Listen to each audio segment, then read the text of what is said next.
Ooh, we are chasing a pennant tonight. We are the CTP podcast. I am your host, Shane, and I am joined by almost the full complement of the team. We are without Biscuit, fan favorite Biscuit, who is celebrating his anniversary tonight. So Biscuit and Mrs. Biscuit, we hope you guys are enjoying your evening, safely enjoying your evening, wherever the hell you guys live. But I have the remainder of the team with us today. I have Sean. Sean, how are you doing, sir? Doing all right. I watched Silence of the Lambs today for the first time in my entire life. Watch these things for the first time. There are certain movies, like classic movies, that I've seen over and over and over again, and there are certain classic movies that I've never seen. So next up is Inception. For fuck's sake, man. That is legitimately my favorite movie. Yeah, you're tackling a lot today, so good for you. Then I got Boric, who is going to experience baseball field version of me this week, hopefully, and he'll be the first person to do so of this team. So, Boric, how are you, sir? Doing well. I wonder how much Biscuit's girlfriend loves being called Mrs. Biscuit, though. That's something when you said that I definitely questioned immediately. But, other than that, doing really well, and I'm excited to potentially get out and do some BP this week because the weather's been very nice, and I just been relaxing tonight and had a couple Labatt's, which is definitely a good beer. So, shout out to them. So that's just what I've been doing lately. There you go. Quality evening. Scott, how are you, man? Doing all right. Just had a cheesesteak and fries from, an imitation style place out here in Cali. It was okay. I was just kind of missing cheesesteaks a little bit, so I ate that, and I'm gonna feel like shit probably for the next 20 minutes. So I'm dealing with that. That's good. How was that cut cheesesteak? I mean, it was definitely cut, and it was good. By imitation, you mean like Philly-like cheesesteaks from Cali? Yeah, I mean, it's a place they call themselves Philly's Best. They fly in Amoroso rolls every day. So they try. I mean, the steak's chopped up, but there's actually a better place that was it was Kobe Bryant's favorite cheesesteak place in the city, but they don't deliver, so I don't think they're open at the moment. But gotcha. So I'm making do with what I can here, trying to get a little taste of Philly. There you go. We appreciate that. And I have Andrew. Andrew, how are you, man? I'm all right. Went for a run today for the first time in a very long time, so that kind of felt good, but also very tiring. So, just getting over that. How the hell did you lose 30-some pounds in quarantine without running and being active? First I would say the amount of soda I've cut back on has been huge. I used to be a big soda drinker, so losing that calories from the soda has been a big part of it, and then being at home, I was able to do other workouts. We have weights in our basement, so I kind of just did other stuff in my basement rather than going for runs and stuff. So while the wellness center here is kind of still opening back up slowly, I've been trying to do other stuff, like as far as go for runs or just long walks. So that kind of that stuff. Nice. And then eating a lot less too. So. Yeah, I know what I'm doing now. I'm cutting soda out of my life right away.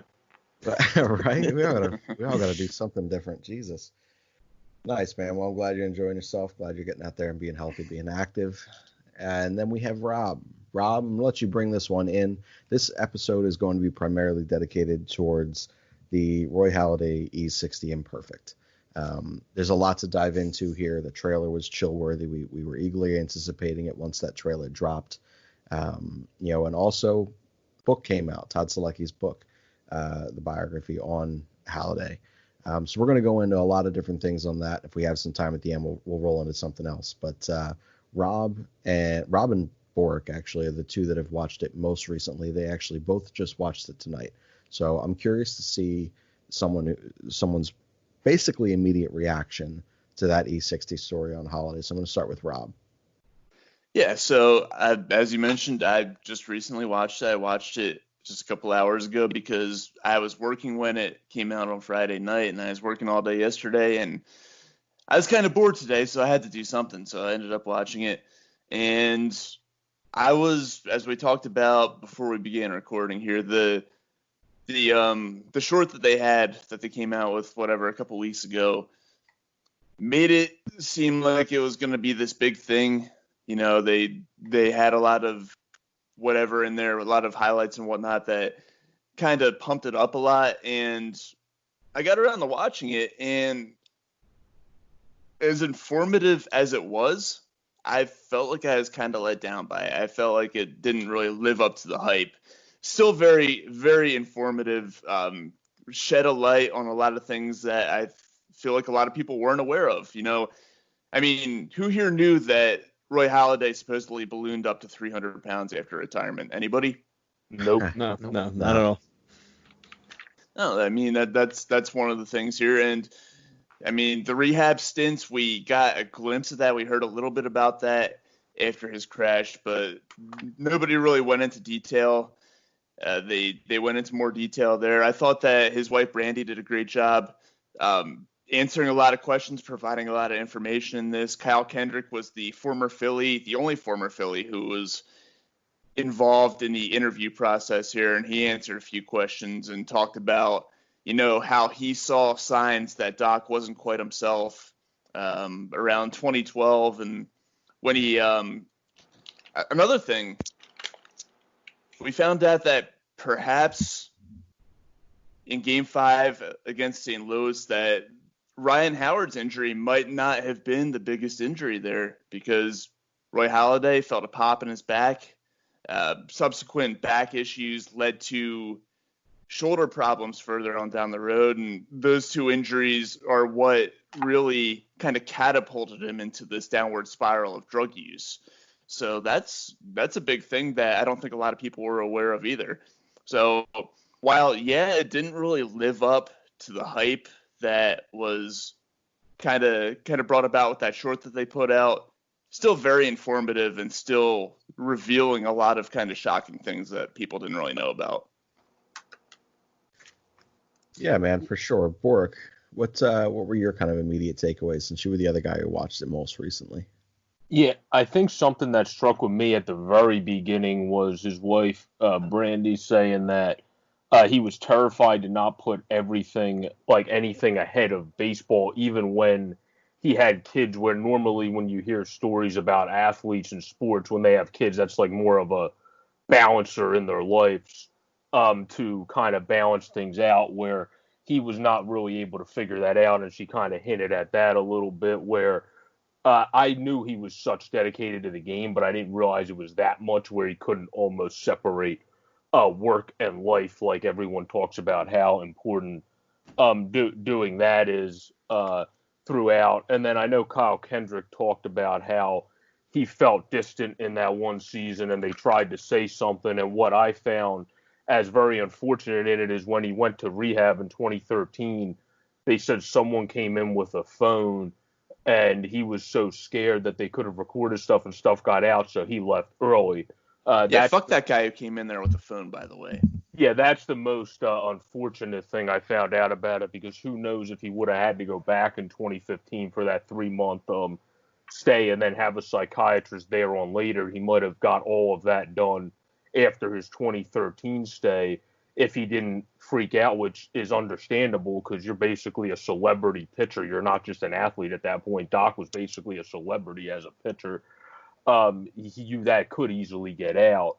So that really affected his first rehab stint, which I just found very unfortunate. And then I found that it's really unfortunate at the end of his life, too. It seemed like he was finally starting to figure stuff out and get really happy, because they talked about how much he got happy from helping and coaching his kids' baseball team that went undefeated, which is remarkable, and like how much joy and all that. And she said that he kind of learned how to become normal and become a man from that. So those are kind of the three biggest takeaways I took from it, especially the unfortunate thing with rehab, because I think that really could have changed everything if he didn't leave that first. We don't know, but that could potentially have changed everything if he didn't have that person come in and then have a anxiety attack afterwards, rightfully so, because someone took a picture or a recording on a phone. So, yeah, and you mentioned how he was happy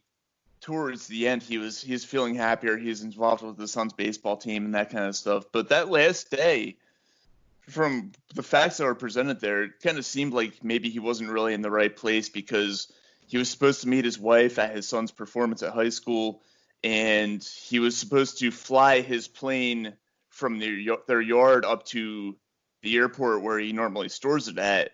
And what he did is he was supposed to fly, I believe, north, if I remember correctly, and he ended up flying west, which took him out over the Gulf of Mexico. So his head wasn't in it at that point.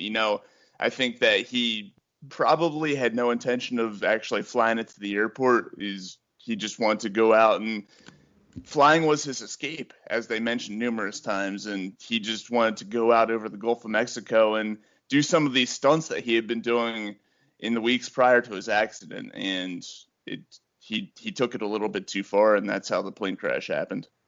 Yeah, that's kind of what his dad got at. He said he was just he enjoyed how much in the documentary he loved his son enjoying what he loved, but he just knew that he was reckless that given day, and that's just unfortunate because it was his thing that helped him get away and stuff. And it's like people that use driving to help them get away.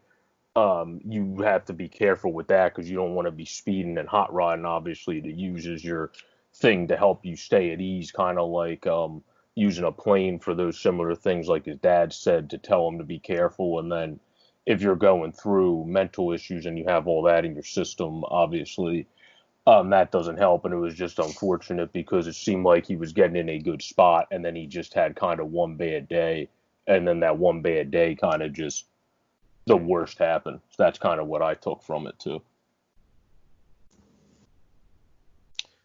Yeah, man. Scott, earlier, were you jumping in?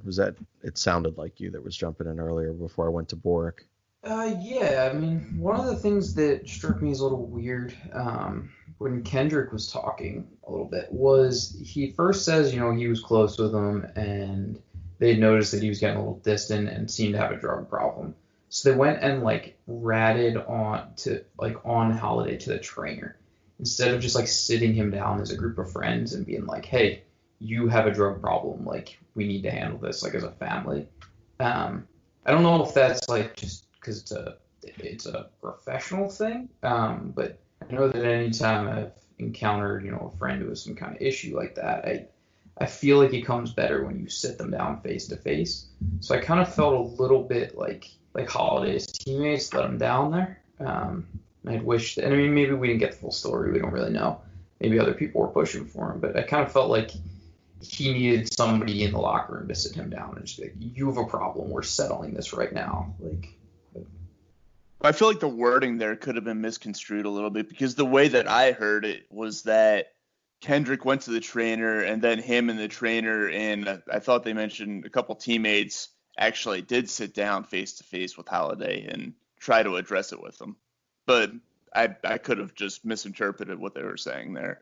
I kind of took Rob's point from it too. I thought Kendrick meant he grabbed the trainer and wanted a professional from the team to be there with them when they sat him down rather than just a player baseline to have a team representative there as well. That's what I also took from it, but I'm not sure if that's correct or not. Yeah, and I don't know. I feel like, it almost goes without being said that they tried to squeeze too much into this. So, it's a pretty pivotal moment when, you learn that Roy Halladay was going to rehab for the first time. And, but they just kind of glossed over it pretty quick and were like, yeah, he went to rehab. It wasn't a big deal. No, it's a pretty big deal. We should probably talk about this for far longer than they did.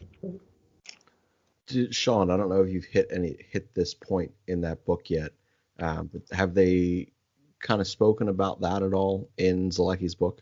Well, one thing that I've noticed, definitely one of the differences between the book and the doc. The doc is really about, and that's going to get really confusing, by the way, saying his name as yeah, we'll just call it the E60. But the E60 kind of really drove home, when they touched on his life prior to what they really wanted to talk about. They maybe touched on it for 5-10 minutes at the beginning, and then they kind of got into him being a professional, then him getting into planes and then drugs and whatever it was. The book kind of, it's not so much about his addiction and his life post baseball. It's about his entire life. It's not just focusing kind of on what they were trying to push in the E60. It was about his build up to get to the majors. And I'm only about 4 chapters in. And one of those chapters was entirely about one of Doc's role models growing up. it wasn't even about really him. It was about how he met him and what this guy, his name's Buss, one of the greatest pitching coaches, really didn't want to get paid for any of this stuff. He was a really good guy. Helped coach Doc growing up and kind of helped him to become as dedicated to who he was when he got to the majors. And like through everything that Doc went through, like he always made sure to go back. Like the first time he got signed by the Blue Jays and he got his first paycheck, like he went back and bought something for Buss. Like he always gave back to him. But like that's what the book's more about his whole life. I haven't really gotten to the later chapters yet. Gotcha. To Scott's point in that, conversation there, obviously we'll never know the extent, or I don't think we'll ever know, the extent of some of those inner clubhouse meetings and the way that they were able to or not able to approach him with such a sensitive topic. Someone who, I mean, we've all watched him pitch on television. Most of us have seen him pitch live as well. There was an intensity about him that was intimidating. And I do believe that being in the clubhouse, especially if you're a young guy like Kyle Kendrick at the time, you don't really know what your place is. You don't know how normal this may be, or this behavior may be, or this solution of, what Halladay was doing with medication may have been. It was so much, and Scott, you're right, they glossed over that super quick, and maybe they should have gone in a little deeper. So I will be curious to see. My book has not come in yet. Andrew, hold on. Actually, did you get your copy of that in yet, or no? Mine is not in yet, no. Yours isn't in yet either? Still waiting on it. Okay, yeah. Amazon's backed up. But I am going to be curious to see if a little bit more goes into that. But I wouldn't doubt that in some respect, part of who Halladay was and the way that he prepared and carried himself was intimidating to teammates and to those in the organization. I don't know how you approach that conversation. I know how I would do it with a troubled friend who, makes minimum wage and just doesn't really care about life to begin with. But this is a guy who was so passionate and enthusiastic about the things that he did. And he was a perfectionist in so many ways. I don't know how I would tackle that conversation. Andrew, how would you tackle something like that with a figure like Doc? I think, without being in that situation, it's tough to say exactly how you would go about it, but I think going off of what Kendrick did, I think that might be almost the best thing to do there is kind of bring in someone, a professional in the sense of knowing the background on that kind of stuff. Because, it's not like he's bringing in strangers. They all work with each other. I'm not saying they're the closest friends, but I think in terms of that, you got to bring in a professional to know on top of maybe your best friend as well. That way you can have that conversation and the comfortability of being with someone really close. But when I'm sure when they start talking about the detail and like how important it is to stop or whatever, how bad the addiction is, there's a point where you got to go beyond just a close friend. So I think in the sense of depending on how serious Kendrick or whoever, if I was put in the situation, how serious you can tell someone is struggling, I think you do need to bring a professional at that point, just because, again, having someone there to know the background of it, it's been there before and has helped most likely another person get over the addiction from the professional. I think that would be the best case, because I haven't been in this situation, but I think that would be the best case, because to me, an outsider would only be able to do so much. Yeah, I agree. And I think that was kind of the disappointing factor that Scott was leaning towards.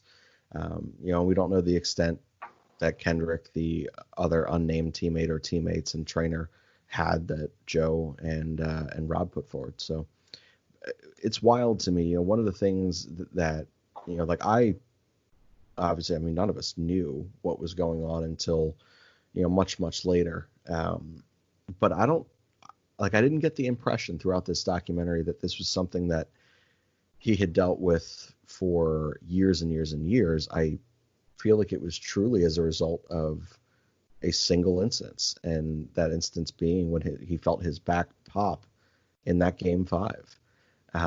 Did any of you guys get a clearer understanding as to when this may have started for Doc?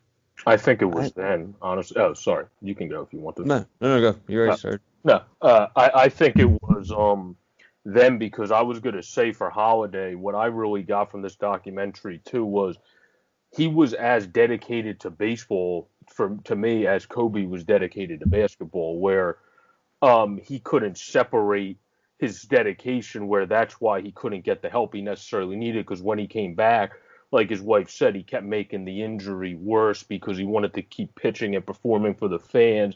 That's also a part of why he took the painkillers and didn't kind of step away and stop pitching for a period of time to heal up. I mean, they said I think I wrote it down. I'm trying to remember the exact thing. He shrunk 3 inches, she said, from that injury. I mean, that's ridiculous to try to keep pitching through that. And that just shows how dedicated he was to the game, for better or worse. And for obviously the tail end of his career, it was unfortunately for worse, that he probably would have been a little bit better retiring a little bit earlier. But that's hard for someone that's so dedicated. That's another side I took from it, because it seemed like she wanted him, of course, to stop pitching earlier than he did. I kind of got that vibe from the documentary. Yeah, his spine shrunk 3 inches from compression because he was trying to play through the pain instead of taking like a DL stint and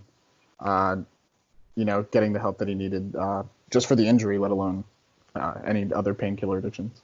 Yeah, I don't even know how you pitch through that. That's ridiculous. Like, I don't know how you would even be able to do that. Like, that should just not be possible. I mean, that just goes to show how dedicated the dude was for, like I said, unfortunately for worse in that situation. But that's dedication that got him that Hall of Fame career, too. So, like I said, it's kind of a great thing. You only thing. know one thing.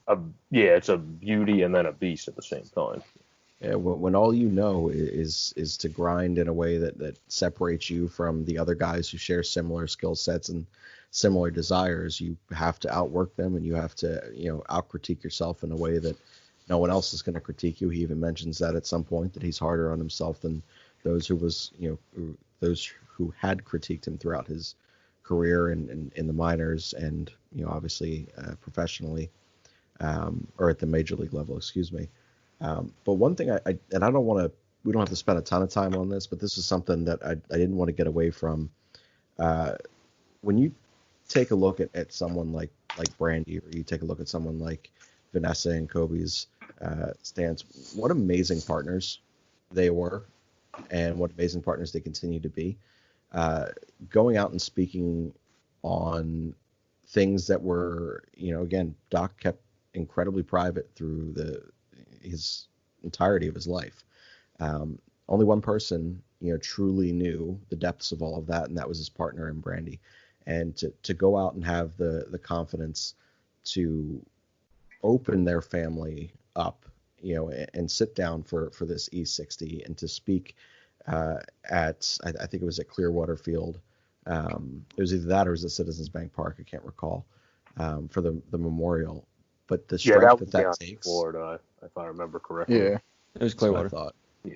The strength that takes is incredible, and we should all be so lucky that we find a partner someday that supports us in the way that those two fantastic women do. Their lives were changed in an instant forever, and both of them have been able to speak out on a variety of different topics that can help others, maybe be less likely to be put in the situation that they were in and are in, and that their kids are in for the rest of their lives. So, not that she would ever listen to this podcast, but she's an amazing woman, we all have to commend her for doing what she did and putting this all out there. But Boric had said something about her earlier, so I wanted to make sure we didn't not touch on Brandy, because this is obviously going to be majority about Doc Halladay here. Andrew, what were your immediate impressions of watching this? So there were a couple big things that stuck out to me, and I would say first, and going off your last point about how we felt about we thought his addiction might have started, and you mentioned it after the injury. I think that's the way it definitely is portrayed, and that's the way I kind of view it as well. But it did kind of cross my mind, though, when she mentions that he had to take sleeping pills every night before a start. just because of how much he would struggle to sleep and how much the anxiety would get to him and keep him up at night, and he would feel like he would never have enough energy if he was up all night to go out there and pitch that day. And so I think the amount of pressure someone alluded to earlier with how much pressure he put on himself, I feel like that's almost kind of starts it in a way, kind of leading up to that, because it just adds to the amount of different kind of medication he had to take. So I'd say that might have, I'm not gonna say started it, but kind of helped and kind of maybe led to that down the road once 2011 hit. So I think that's where I kind of stood on that point and kind of started questioning it.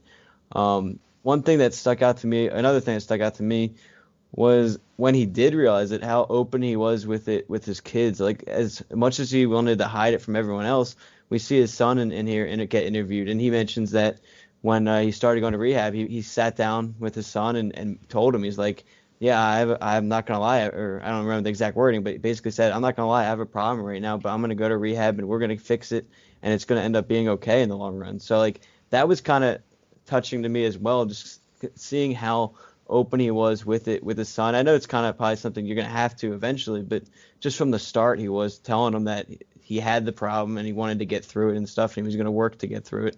So I thought that was a really nice touch, and as well, probably a hard thing for his son to open up throughout the whole film as well. So I thought that was really good on his. I'm blanking on his name. Is it Brandon? I think. Braden. Braden. Yep. So I think it was a really nice job by him as well. And then some of the points about, and I know it has to be cut. It's an E60, so it's got to be the 60 minutes. But to me, it does. I don't know if you guys felt this way, but it did seem a little rushed in the end there, and it kind of left us all, or at least I felt like some things unanswered, as we already mentioned with the Kendrick stuff. But that's one thing I do wish that this E60 could have been a little longer, because I did feel like at the end they kind of put a lot of information in there that left viewers with a lot of questions.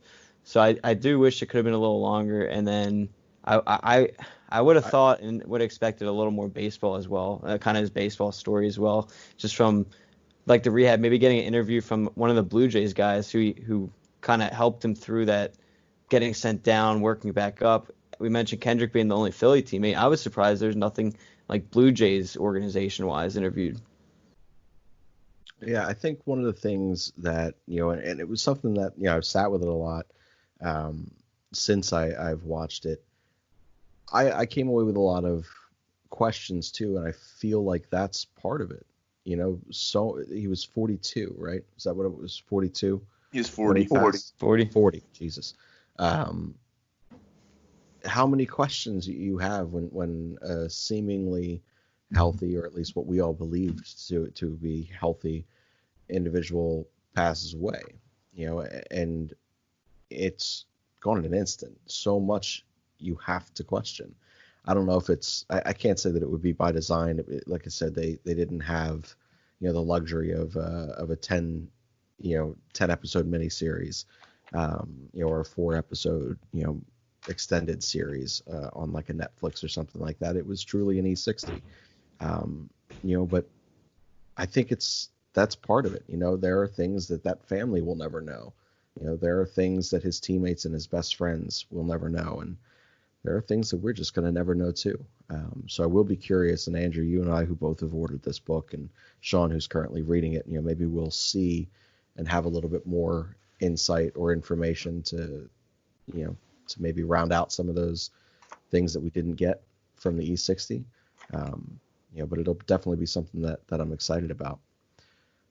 Scott, you're like the ESPN guy. You are E60 through and through. You've seen countless and countless episodes and renditions of these things.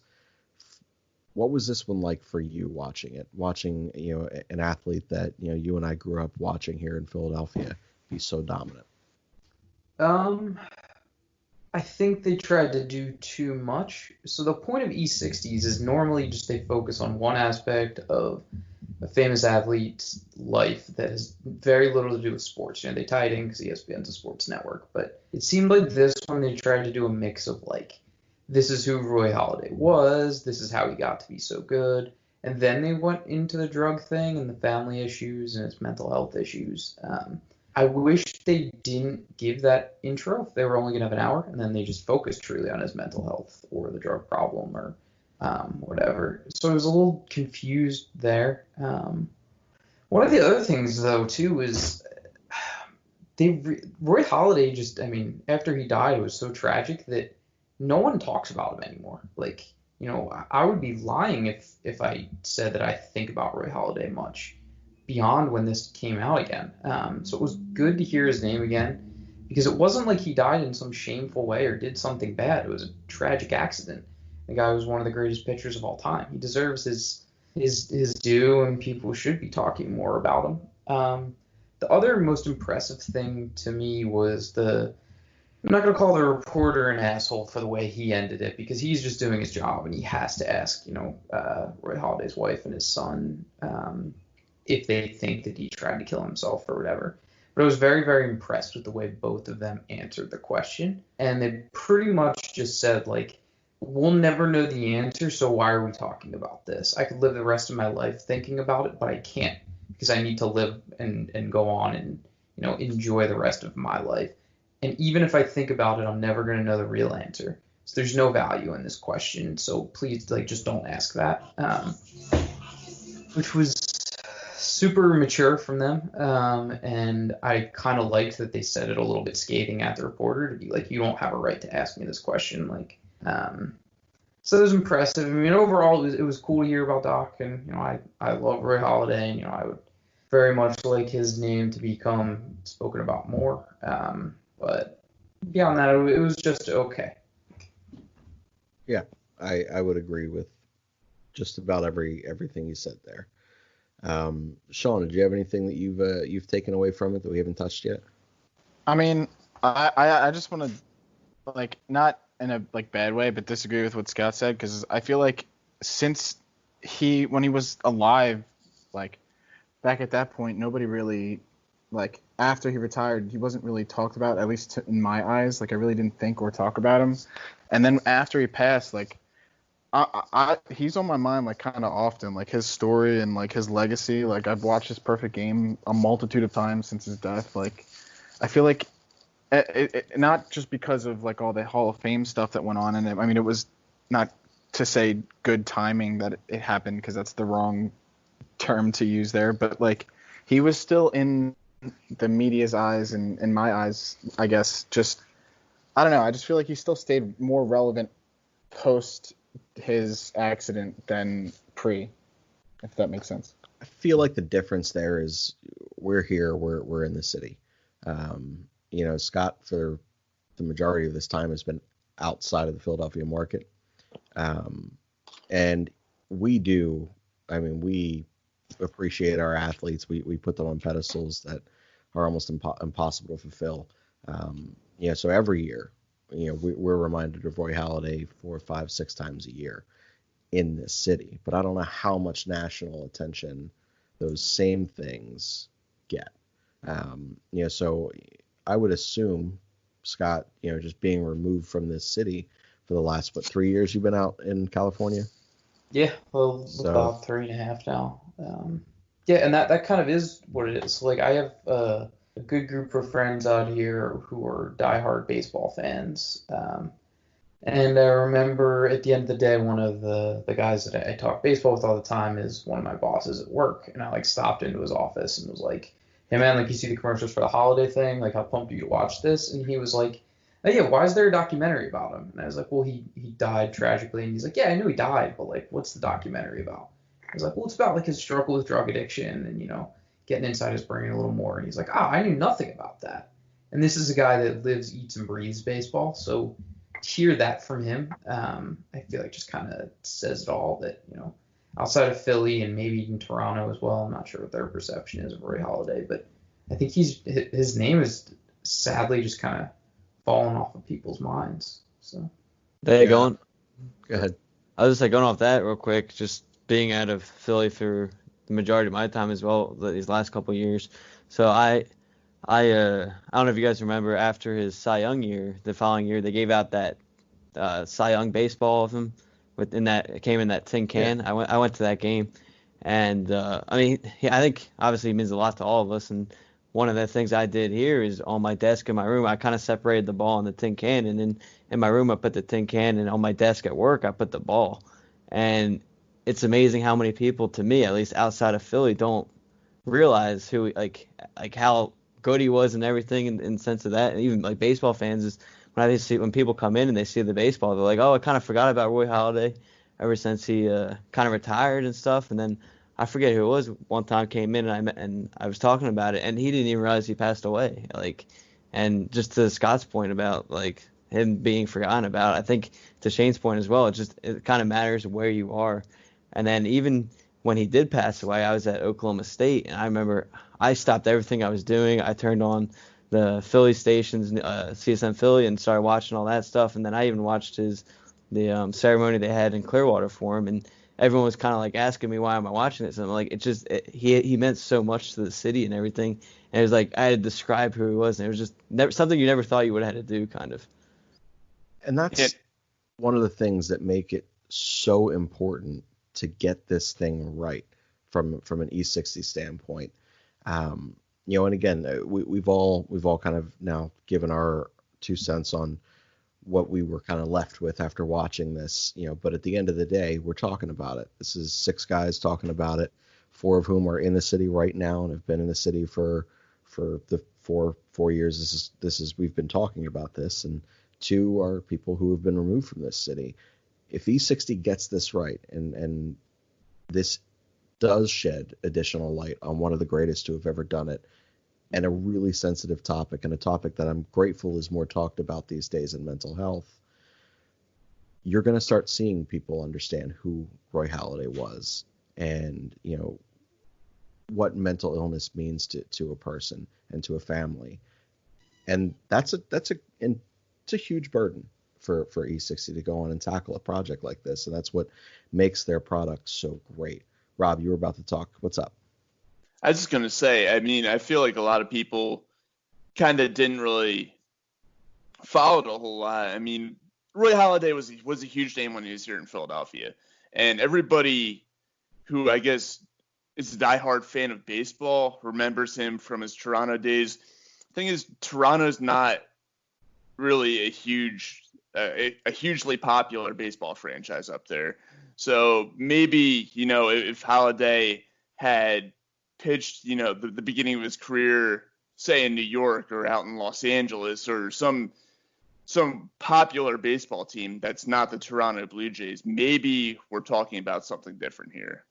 But I just wanted to throw my 2 cents in that the fact that he started off his career playing in Toronto probably had something to do with the fact that a lot of people weren't really aware of what was going on there. In part, but I mean, he pitched in a division that was on national baseball always.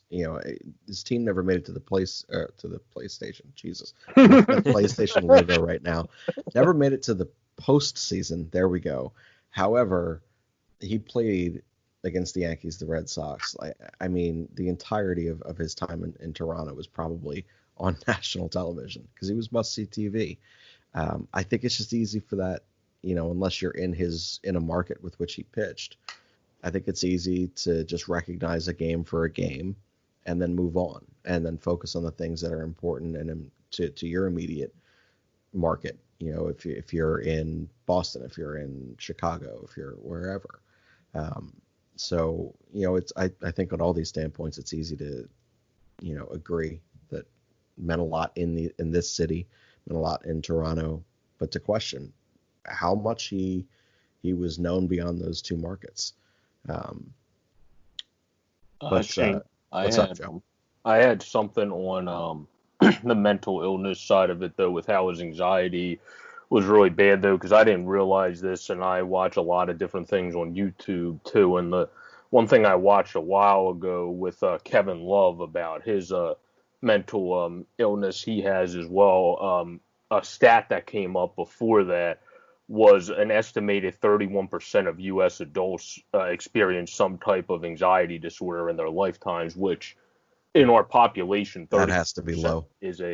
That's probably low, too. That's the other thing I was going to say. But even 31% is a crap ton of people with how big the U.S. population is. So that's a really striking number. And like Shane said, I agree. That's probably a little bit low. It's probably closer to 35 or 40. But I think that video from Kevin Love's also a couple years old now, so it probably is going up.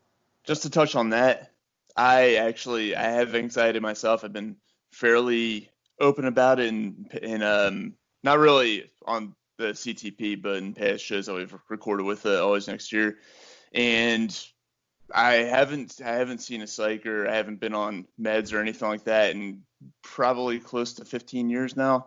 But I do remember specifically when I was seeing a psychiatrist back when I was, like 13 years old, that he said to me that he estimated roughly half of all people in the country have some form of anxiety. So I think, that 30% is low. I'd say it's probably closer to maybe 40 to 45.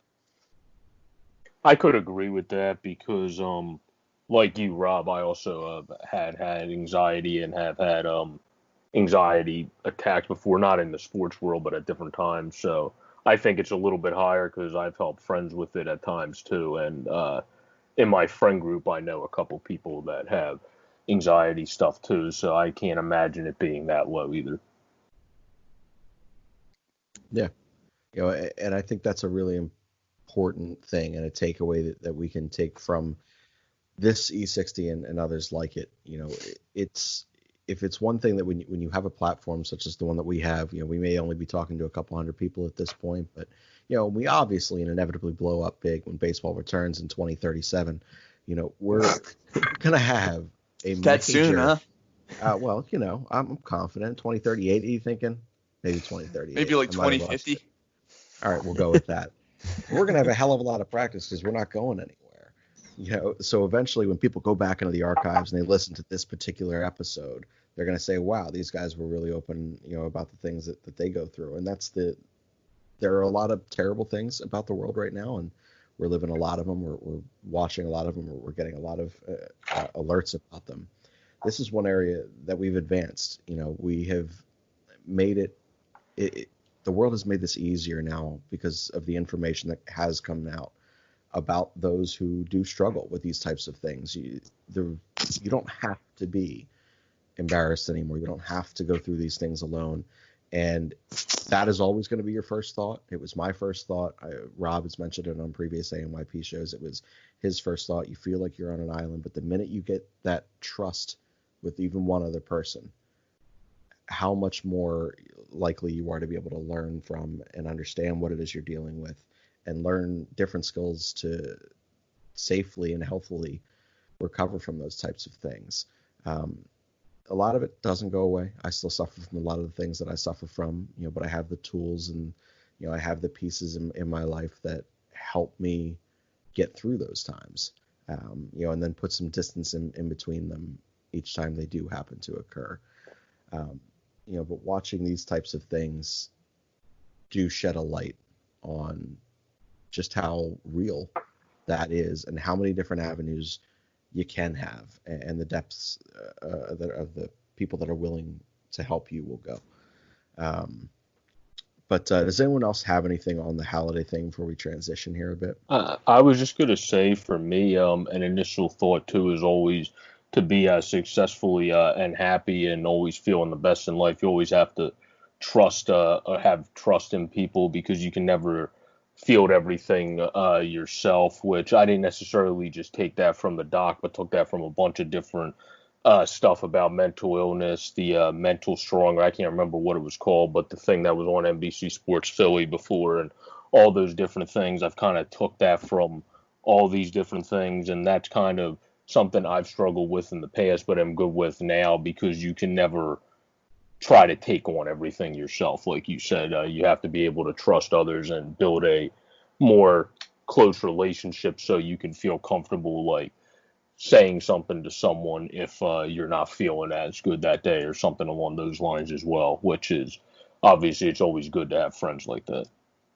Yeah, along those lines, I don't really suffer that much from it anymore. I kind of have subtle symptoms here and there, but I had social anxiety, and one of the things I learned both from my psychiatrist, excuse me, but also something that I kind of had to instill in myself is just to stop giving a shit about what people think about you. So, and that's helped me really set me free, and that's helped me a lot, at least in my personal experience with anxiety.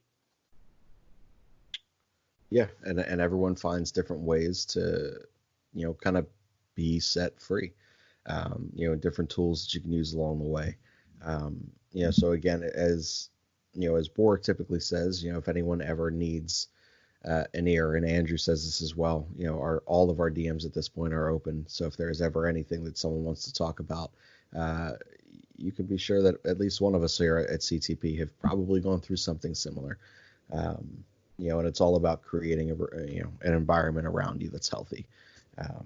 So we can answer any questions for you. We'd be happy to do so. But I need to ask all of you, how weird is it going to be for the next 42 years or so that we have to not cover professional baseball, that we're going to have to do a podcast whilst talking about ourselves as the product, as the replacement team of CTP? Oh, man. I'm so glad that I brought up this idea in the group chat. This is going to be a fun conversation here. I think so as well. So for those of you who are not in our group chat, which is everyone, we have many times discussed which positions we would all be playing if we were to formulate a roster. Not DH. Or DH does not exist in this league because we ain't no bitch. Mike Scott, there it is.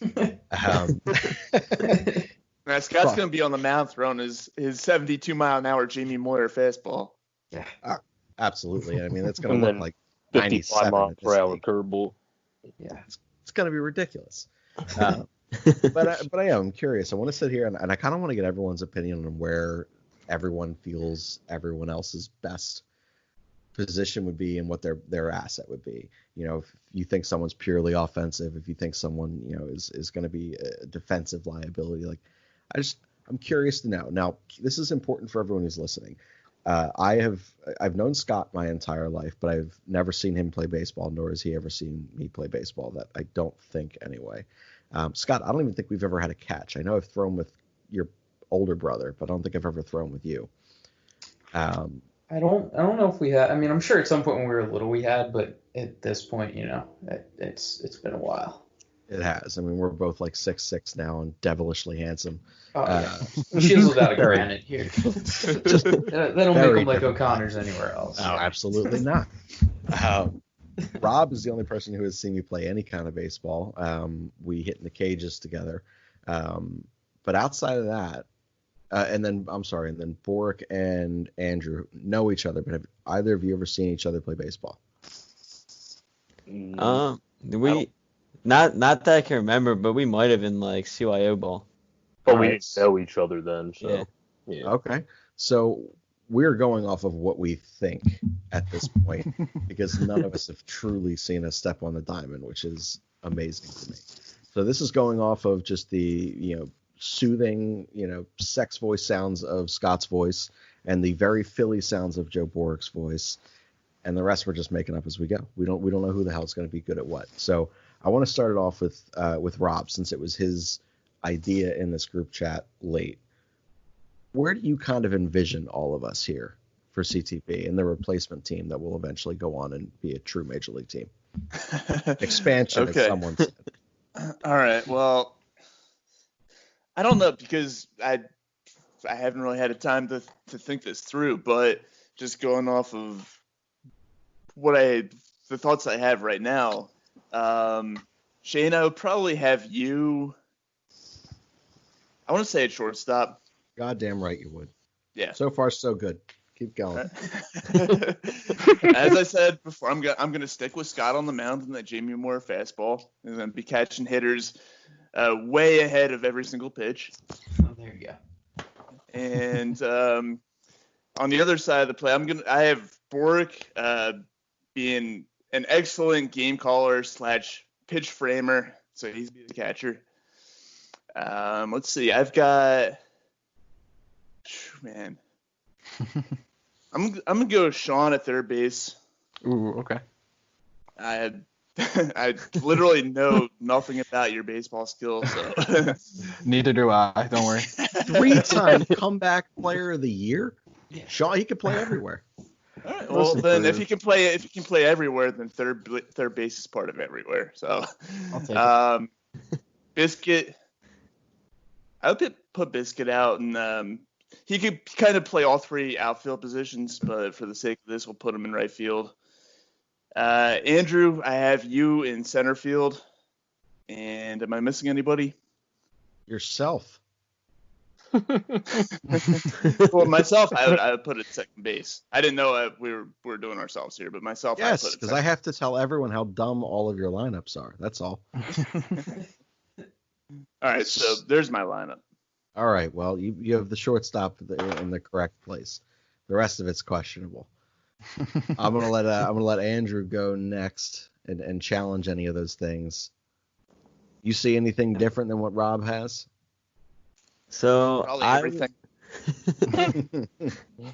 I would agree with Boric at catcher. Who's putting these catchers out there? Everybody's got bad knees. We should just put a net up. Screw it. I'll suck it up. I caught it a lot in practice. I just never did it in the game because I could never suck it. I just never wanted to be down there for the whole game, and we have one of the best catchers in the league. I'll suck it up if I have to. All right, I respect that. So Borg's a catcher. We got 2 positions down. Shane, since you say multiple times you can't throw, I don't know how you'd survive at shortstop. I'd survive fine. I'm gonna put you at first. This is dog shit. I'm not Nomar Garcia Parra. I'm not ready for this. I'm not ready to second. move there. Why not second? That's a short throw. You also said you're learning That's how to throw left-handed. That's why I'm at second, because I can't throw. I'm learning how to throw left-handed just in case of emergencies. You can't have a lefty shortstop. I've been trying to explain that to my nephew for years now. No, he's a first. I know I'm not supposed to shit on short, but come on. Oh, good pull. You know what? Yes. That's it. I'm going to allow Boric to sit. Actually, Rob, you've seen me throw. Boric, you will see me throw this week. And we will further confirm how I can still hang with the shortstop position. But continue with this ridiculous lineup now. Hey, I'm comparing it to in Moneyball when Hamburg can't throw. He's got to move the first. So you're mentioning again, you're moving you're trying to learn how to throw lefty. So I'm gonna put you at first. Rob, I'll keep you at second because you said your arm is not as good anymore as well. Scott's my arm was never good to begin with, but yeah. Scott's obviously the pitcher. He seems like the only one that knows how to pitch at this point after all these. I've pitched 7 times in my life. That's an oddly specific number. Do you remember all 7 of them? How many of those were scoreless though? That's because it was all in one freaking season, other than one time. That's why I remember it. I pitched 2, and I could hit 80 on the gun. I just had no idea where the hell it was going. Can confirm. This guy can't throw anywhere. It's ridiculous. I just kind of sucked that. I'm going to dislocate my goddamn shoulder trying to catch something from him. It's ridiculous. I was not confident. I was confident playing anything but pitcher. I just kind of got in there and just gunned it as a pitcher. Well, thank God we got Scott. Yeah. You're saying that now, but when I'm just giving up 450-foot bombs to this mythical major league team we're playing against, you might not be thankful then. So. Well, then I'll move to center field. Hit him with the ephus. There you go. That's right. We'll have the offense to match whatever runs are given up. Oh, I like it. Andrew will rob a home run like Mike Trout. Yeah. That's true. We got to come up with a lineup too. Yeah. Or batting order. Andrew has been running, so he's just covering the entire outfield now. That's a given. He's right and left center. Also the leadoff guy, since he's been running. Naturally. There you go. And the 9-hitter. He's both. He's got to turn the lineup over to himself. I was going to say if I'm leadoff, I don't know how many times I start the game on getting on base, but crowd the plate, just get hit. Don't worry about it. In this mythical league, are we following the crazy rules that Sean had mentioned before, where we don't actually have a batting lineup because the world is crazy? Oh goddamn, we do. Shane backed me up on that though. But Shane backed me up on that. I did back him up on it because look. I fucking hate the idea of screwing around with our game, but there's a lot of logic behind it. Pisses me off. There's a Keep lot of strategy in the game. It does. Make It puts it a strategy hashtag. back when the goddamn keeps strategy in the game. Make it a hashtag. All right, we'll make that the hashtag. Well, we can't make it the title of this particular podcast. This is a No, subtopic, right. but we'll put it in the notes. But all right, man. So keep going with your still ridiculous lineup. I was gonna put Sean at short. Sweet God. I don't think Short agreed with that. He sort of laughed after you said that. Yeah, but to be fair, he also left at third too, so I don't know where he I don't know wants if to. he I agrees. don't know where he wants to I play. laugh at anywhere other than book bitch. Anywhere other than the TBH. guy that does the book is a ridiculous. He's over there charting pitches for Scott. Sean's like, I could not captain the infield. Do not put me captain. I mean, I might hit like Derek Jeter, but I also play the field like him, so. So I believe it was your own words last Sunday that Derek Jeter only hit singles, right? So that's you? I what he was saying. I can hit it over the shortstop's head 99 times out of 100, and that's all. That's it. That's I So can- there's the our only thing I leadoff can do. hitter right there. Get on base. How many steals do you think you could get still? Oh, 0. Yeah, you just got to time it. It's not all about speed. You know, Chase Utley wasn't that fast. Jay Worth wasn't that fast. You know, they just timed it. Yes, they were. Well, Jason Worth wasn't that fast, but he also had the longest legs in all of baseball. That's a good point. Man, his hair oddly defied the aerodynamics of all sports. Beautiful. Where are you playing, Andrew? I guess third, because that's where I've played the most, or outfield. I guess I'll put myself at third because it was my favorite, and then I'll throw Biscuit in the outfield. All right. So I hated that. A lot of it, anyway. Hey, got a lot of good laughs out, so. No, it worked. It did work out. That was well done. All right, Scott. What are you challenging of their two lineups so far? I like Andrew at the hot corner. It just gives me Mike Same. Schmidt vibes, like it's where he needs to be. Also, an article came out about Mike Schmidt the other day about how the reason he retired was because he was upset with his defense, which is the most baseball guy take of all time. Like, he's like, oh no, I can still mash, but like, I'm upset that I can't play defense. That's amazing. Yeah, it's just, I was laughing reading the article. It was awesome. I'll let Shane stick it out at shortstop. Stick it out. Don't say it like I can't hang. I mean, him and Rob just turning double plays up the middle when I'm dropping backdoor change ups and shit in at the plate. Full Hamels-esque, like, I mean.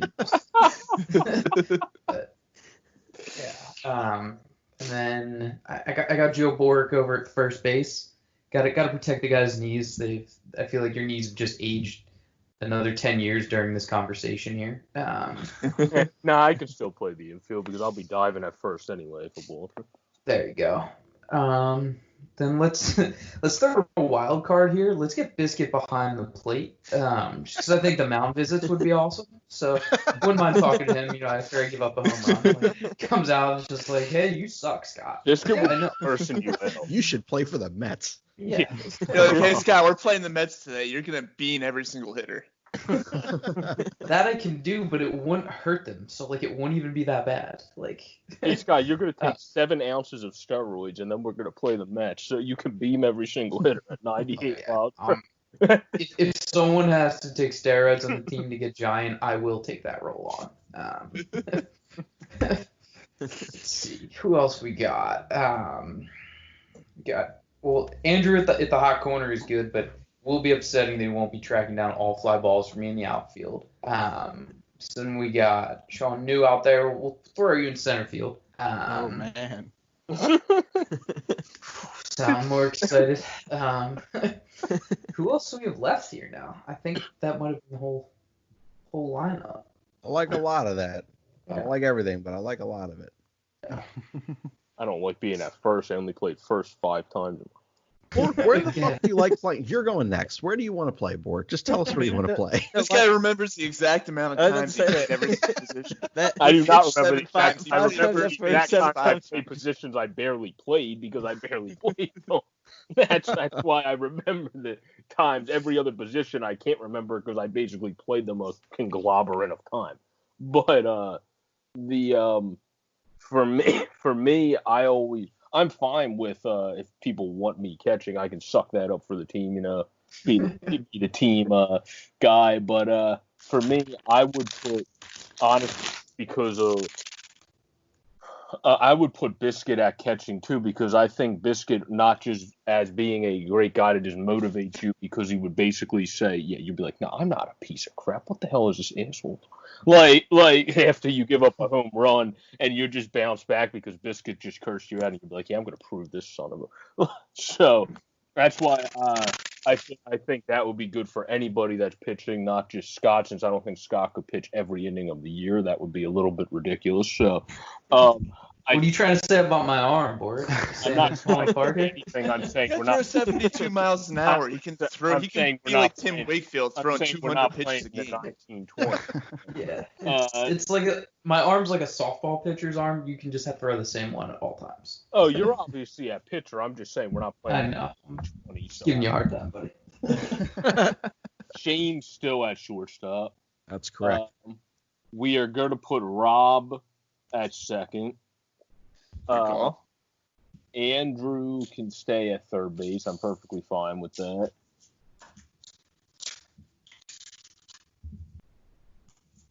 Think that was everyone? I think he just left. Oh man, Bork's computer cut out. Literal mic drop. He got to everybody but me. I don't think he gave me a position. Oh my God, well you're the coach, so Yeah, a great point. I'm sorry, you're charting Scott's pitches. That's right. We established that earlier. Sure. Yeah. Man, he's gonna come back on in the middle of something, and he's just gonna start talking like out of nowhere. He's gonna rattle off his final position that he didn't get to. Yeah. I mean, the listeners at home are just on the edge of their seat right now. This is just Where's Bork? All right. Well, here's the correct. This is the correct. Wait. Can I do mine before you do the correct one? Because mine's gonna be wrong still. Oh yeah. Wow. Why do you have no confidence in yourself? Go ahead, give it a shot. Well, I'm just the three that seem like a lock are Scott at pitcher, Shane at short, and Rob at second. As much as I'm at second. I wanted to make an argument that I could play second because I don't have the arm strength, and I mean I played there in high school, but I moved to outfield in club, so I'm gonna put myself in left. So Rob, you can have second base. Biscuit, I'm putting it first. Bork, you're behind the plate whenever you come back. Andrew said he played third, and I like him at third. I think he can get the ball over to first there. So that fills out the infield. You got me in left, like I said, and Manning right and center field. We have Bryce, Shane's dog. So Good pull. he can take over the entire outfield. I'll just kind of hide more like the left field foul line, and he can take over the entire, the entirety of the outfield. Very nice. You're never going to get the ball back, but very nice. So my very first time taking my dog to the ballpark, by the way, I was fielding ground balls at third base. And at the time, he was just kind of hanging out at second base, just like wandering around. He saw the ball get hit to me, and he darted over, and I had to push him away with my glove hand and field it with a bare hand. And it was not like a barehanded ball.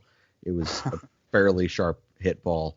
So I saved my dog's life and threw a guy out at first, a hypothetical runner out at first anyway.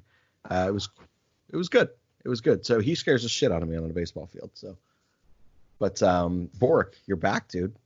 Yeah, freaking Skype. I don't know what happened. That wasn't even the internet. It said Skype signed you out, and I had to change my password to sign back in. That's why. They saw that bullshit lineup you had. What do you mean? I put you at shortstop. I put Rob at second, like most other people did. You just left Sean. You were like, we don't need him. I did not. We don't. We're better off without him. I should have put him, and then I cut out because Skype signed me out. I left him anywhere. I was going to put him in the outfield. Yeah. Where I guess in that lineup I was also probably going to put myself because I don't feel like playing first. First is a boring position. Whoa. Oh. I mean, I like don't shit on first. I didn't mind playing first the few times I played, but out of all the other positions, they're more exciting when you have like a play you have to really run down to What make if a you catch. have You have a chance to throw somebody. Yeah, but what if you have a shortstop like me who supposedly can't reach there? You get to pick everything. You always look like a god. And plus, getting to play at first, you're in almost every play, almost. I mean, there's true. so many ground balls in a game, you're going to have to do something almost Especially every with time. Scott. Yeah, you're definitely going to have someone on base at all That's times. why I So always let's be real here. I play third, but I wanted to give Andrew third because Andrew's role model, Scott Rollins. I think he's going to be picking them over there like Scotty did. Scotty third base. I first was one of my favorite positions as well, but I'm so short, I was never able to play it. They always told me I was too short. How tall are you? Yeah, I'm like 5'7", maybe 5'8". All right, so that I did not. You made me feel better. That. I went into tonight thinking that I'm so immobile, like as I proved on the baseball field to like me and my friends for the last couple days, that I was gonna Where's put the myself invite? at. I was gonna put myself at first because I'm just not mobile enough, and then Shane had to comment saying him and Scott were both 6'6" and I'm 5'9", so I just felt like that would be completely wrong. Scott, they believe this. Oh man, that's amazing. This is It just didn't feel right. You can't see how happy you just made me, Sean. You are now my new favorite person. I will be sending you gifts to your house all the time. Realistically, does this make me like the tallest person in the podcast? Yeah, Rob, I'm pretty sure you are. Rob, you're what, 6'1", right? Tall. I'm 6'1", yeah. Yeah, you're 6'1", I'm 6 foot. Biscuit does look tall. Biscuit's probably like 6'2". Yeah, I'm only like a little bit over Andrew. I'm like 5'7.5", so I'm not much different. Yeah, I was just saying, yeah, me and Boris. We should have never had this part of the podcast talk. No, we shouldn't have. This is terrible. I want the record to show that I am 6'6". And just jacked. Hey, well, wait. Short. You don't need to be big to be a third. Some third basemen are taller, but better to be short. Outfielders, yeah, it's better to be shorter. When you pick balls like Andrew does, it doesn't matter how tall you are. He's just such an asset. There it out is. there. Yeah. Plus, I'll let Sean take his pick. Sean can play left field, center field, or right field. I'll play wherever the hell he doesn't want to play. So you missed it. I put myself in left, and I had Bryce, Shane's dog, playing the rest of the outfield. I said I was going to kind of just hang out on the left field foul line. Very nice. All right, well, the correct lineup is this. Scott is going to pitch, but I will close because I'm not going to have to throw a whole hell of a lot during the game. I'll have 15 pitches in me to close a baseball game. Are you going John Rocker and sprinting out from the bullpen, or are you slowly walking out? I'll sprint from shortstop. Like, hell yeah. We're just going to swap positions here. It's no big deal. Are you going John Rocker and making derogatory comments about New Yorkers? It's full. No, but I am going to turn double plays with you, Rob. You were the second baseman. I think that'd be fun. Plus, you're the only person I've seen with a baseball ever, so I trust that more than I trust anyone else. I do have Biscuit at first because I also, looking at his pictures, it's either that or he dates a dwarf, which is fine. But he looks incredibly tall. Andrew, you sound really tall. It's a weird thing to say, but I would have never assumed that you are 5'7" or whatever the hell you said, 5'9". I said 5'8" at best. All right, well, sure, 5'8". Would not have assumed that, but that puts it even more correct that you are a third baseman because they stay low to the ground. Nothing fucking gets by you. You're a third baseman. Boric, I have you covering left center, and Sean, I have you covering right center. We don't need a fucking catcher because he's just going to throw strikes all day Cliff Lee style and put balls in play. I thought you were going to say because if the ball's in the stands the whole time, there's no one to throw it back to me. But I like that better. Oh, you're an idiot. All right, we're wrapping or rapidly approaching the end of this one as we always do. So real quick, where does everyone feel like their best offensive position in a lineup would be? Quick, before we get into that, I just wanted to throw in before I lose this thought here. If there's no catcher, it's a free shot to hit the umpire in the nuts. He doesn't throw hard enough. It'll probably bounce in the back black of the plate. So I'm going to challenge the no catcher thing, though, because even if he's throwing strikes, strike three, drop third strike, gets by, it's an automatic base runner. Why would they swing? Have to live with it. Why would they swing, though? We're gonna have to live with it. At that point, I'll shift Biscuit over. We When I don't need a was first in baseman baseball- anymore. When I was in baseball, I had one of the stronger arms on my team. That's why I said I would suck it up and be catcher with my bad knees. So, just So in we're case. gonna roll with one outfit. All right, I'm gonna make Asian Rob from Just Food, There the you go. left fielder then, and then I'll shift Bork behind the plate to appease Andrew. Just looking at the technical side of things. You can't say you see a meatball like Scott's 72 mile an hour heat coming up there. I'll just You're catch never not swinging. Yeah. Okay. All right. What's Go up? ahead. I was just gonna say my point. I mean, if I see anything, I might pop it up or something. So That's exactly right. if I don't get on base that much, I'm gonna take the strike and get on base. If I see Scott's 72 mile an hour heater coming up, I'm swinging out my goddamn shoes and looking like Bartolo Colon at the plate. Whole helmet flying off, throwing the bat like 17. Little sexy. Good for you. I know exactly how I pitch you, Rob. This is my favorite thing to do to people that have that attitude. So I would just throw changeup after changeup after changeup, and you don't realize how frustrating that is until you've gotten your like fifth changeup, and you're like, he has to throw a fastball, he has to do it, and I just would never do it. So wait, I- your fastball's at 72. What's your changeup, like 55? It comes in at like 44. It doesn't register on the gun. It's unbelievable. Like. Oh my god, it'll be like that Freaking fucking Ephus. that Ephus pitch that El Duque tried to throw to. I think it was A-Rod that one time, and A-Rod hit it like 500 feet. It'll be like that, except you'll be able to swing twice in the time that it takes the ball to get there. Like, Rob, you're saying you're going to hit it 500 feet then? No, I'm not gonna hit it 500 feet. I'm gonna whiff like 10 hours before it crosses home plate, and you might see the bat go flying 500 feet. Or the backswing gets it. Never know. Never know. All right, where's everyone's place in the batting order here? Where do you think you fare? I'll start with you, Rob, just because. Start with you. Well, I do make decent contacts, but I've also eaten 500 pounds of cookie dough, so not enough speed anymore to be the leadoff guy. I could see myself. I'm flexible. I can go anywhere between like 3 to 6 in the lineup. I Like actually you're a middle of the prefer. order guy. Yeah, I think I would be better off as like a 5 or a 6. You know, a little bit lower down in the lineup, but still in a position that's expected to hit for some power. To rake. All right, so you're 5. I dig that. All right, Andrew. I'll go. Give me 7. Give me 7. I just feel like it's a good spot. One, I think Sean gave me the comparison of Pedro Feliz a few episodes ago, so I think I'll stick with that 7th spot in the order, and just a good spot for a third baseman. Anyway, it's not a good spot for a third baseman, but anyone who is willingly telling me that they're a 7th hitter in a lineup, I'm just going to respect that, not ask questions, and say you're probably right. So you're a 7th hitter in this lineup, hypothetically. Sean, where are you?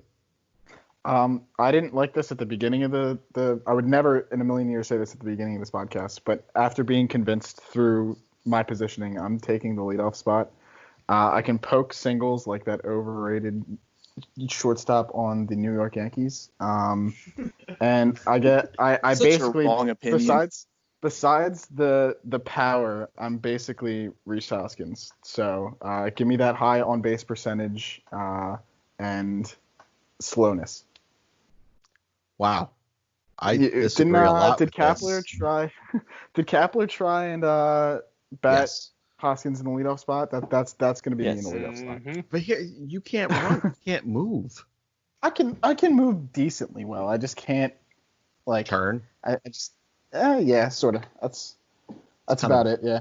Well, if I'm only big going to part. first base, I was gonna say that's why anyway, he's getting singles. Not if you have, I don't know. Let's see. Not if you have Bork behind you. You have to get on your ass. You're gonna run. It's never gonna work. Never ever gonna work.